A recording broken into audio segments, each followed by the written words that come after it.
back to my channel. My name is Janelle and I am an 18-year-old nail tech in Tallahassee, Florida. On my channel I share the behind the scenes of building a business as a young entrepreneur. And if you're here, I'm glad you found me. And today it'll be a tutorial on how to do cherry nail art.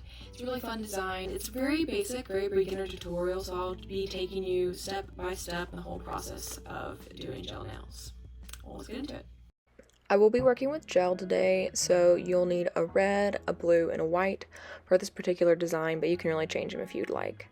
We also need a dotting tool, whether that be a bobby pin or just a regular tool, and some liner brushes. I have a 4mm and an 8mm that I got off Amazon.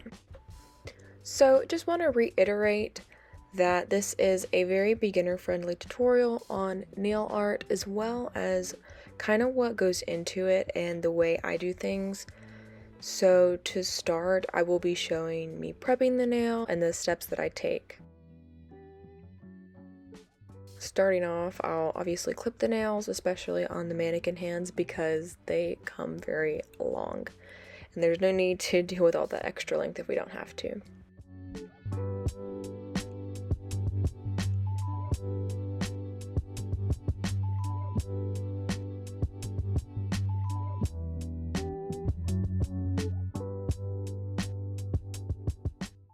I prep the nail by shaping it with the nail file and as well as filing the surface. I usually use an e-file for this part. I will be setting my drill to 5,000 RPMs because it's a nice slow speed that doesn't cause damage to the natural nail if you're using the correct arbor band. That is very important. You don't want to use a coarse arbor band because it can damage the natural nail.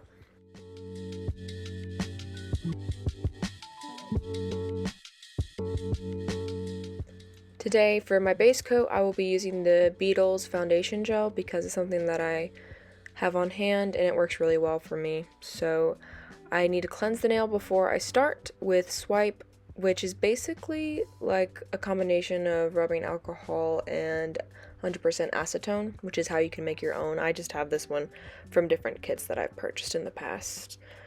But if you were trying to make your own, you can just mix a half and half ratio of 100% acetone with about 70% rubbing alcohol is what I use. Next, for my foundation color, I'm going to be using Perfect Nude by DND. I really like this color actually. It looks really good on a lot of people, even though it looks a little bit gray in the picture. On people, it looks a lot lighter and just very neutral, like your nails, but better.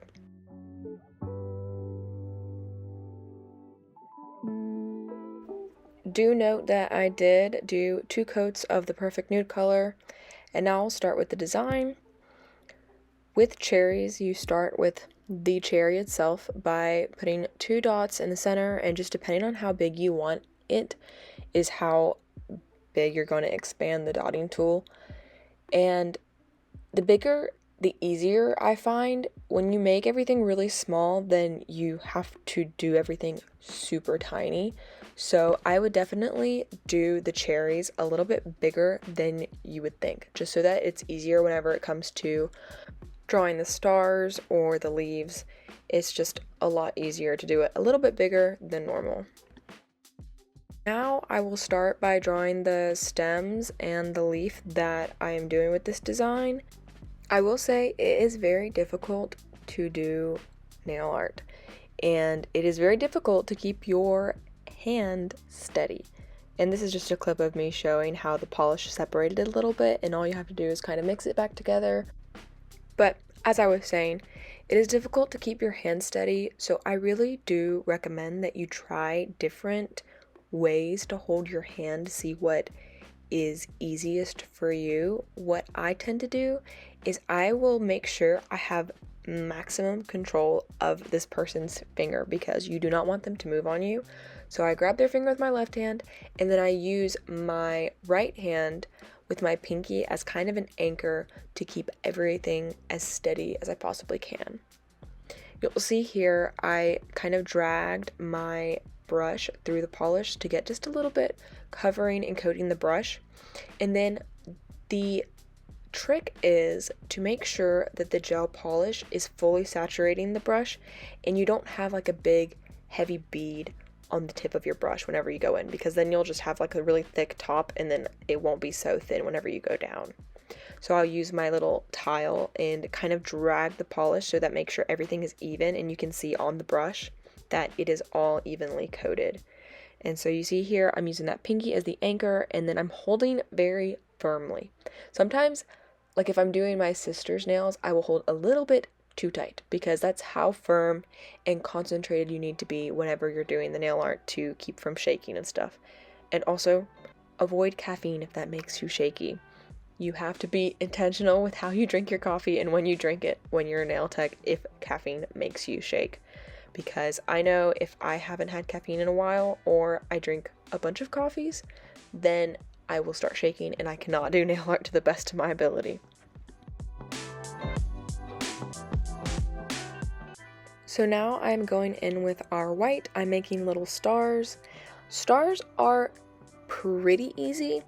It does get a little bit more complicated when you do bigger ones, kind of like the one that's on my thumb in this picture.